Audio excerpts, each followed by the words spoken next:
গল্পকথা নকশিকাথার আরও একটা ভিডিওতে আপনাদের সকলকে স্বাগত। শীতের ছুটিতে বাড়ি এসেছি সেটা আপনারা সবাই জানেন। আর আলিগড়ে থাকাকালীন আমাদের শুধুমাত্র স্কুল আর বাড়ি, আর কোথাও বিশেষ একটা যাওয়া হয় না। তাই এবারে ঠিক করেছিলাম শীতের ছুটিতে বাড়ি এসে কোথাও একটা কাছে পিঠে ঘুরতে যাব। আর আজকে আমরা বেরিয়ে পড়েছি সেই গন্তব্যস্থলে যাওয়ার জন্য। কোথায় যাচ্ছি সেটা অবশ্য ক্রমশ প্রকাশ্য। তবে আমাদের ট্রেন ছিল কলকাতা স্টেশন থেকে। তবে আমরা বাড়ি থেকে কোনো ক্যাব করিনি, আমরা একটু অন্যরকমভাবে যাব ভেবেছিলাম। তাই উঠে পড়েছিলাম আকরা স্টেশন থেকে শিয়ালদা লোকালে, আর তারপর নেমে পড়েছি মাঝেরহাট স্টেশনে। সেখান থেকে চক্র রেল ধরেছি আমরা।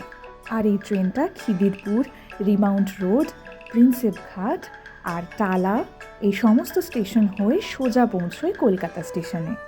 ট্রেনের জানলাটা এরকম জাল লাগানো, সেই জন্য খুব একটা ভালো ভিডিও হয়ে ওঠেনি। আর এতটাই ঠান্ডা ছিল যে আমার দরজায় গিয়ে ভিডিও করার কোনো সাহস হয়নি। এটা যাচ্ছিলাম আমরা মিলেনিয়াম পার্কের পাশ দিয়ে। এর আগেও অবশ্য একবার আমরা সবাই মিলে বাড়ি থেকে গেছিলাম চক্র রেলে করে, কিন্তু সেটা ছিল সকালবেলা। তবে রাতের আলোয় এই জায়গাটা যেন খুবই সুন্দর লাগছিল। পুরোটাই গঙ্গার পাড় দিয়ে যাচ্ছে, আর খুব সুন্দর একটা ব্যাপার। এই ট্রেনটা মাঝেরহাট থেকে কলকাতা স্টেশন পৌঁছতে প্রায় 1 ঘন্টাই লাগায়। তবে আজকে আবার বিবিটি বাগে অনেকক্ষণ দাঁড়িয়েছিল, তাই 1 ঘন্টা 20 মিনিট লেগে গেল।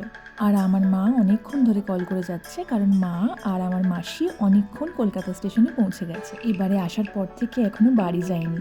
মায়েদের সাথে দেখাও হয়ে যাবে, আর মা ট্রেনে খাওয়ার জন্য রুটি আর কিছু ড্রাই ফ্রুট নিয়ে এসেছে, আর আমার শাশুড়ি মা মাংস করে দিয়েছে। আমাদের ট্রেন দিতে এখন অনেকটাই সময় আছে, কিন্তু মায়েদের তাড়াতাড়ি চলে যেতে হবে। ওই যে আমাদের দেখেই ওখানেই থেমে গেছে। এখন মায়েদের সাথে একটু গল্প করে নিই, ট্রেনে উঠে আপনাদের বলবো কোথায় যাচ্ছি। দেখা হবে পরের ভিডিওয়ে।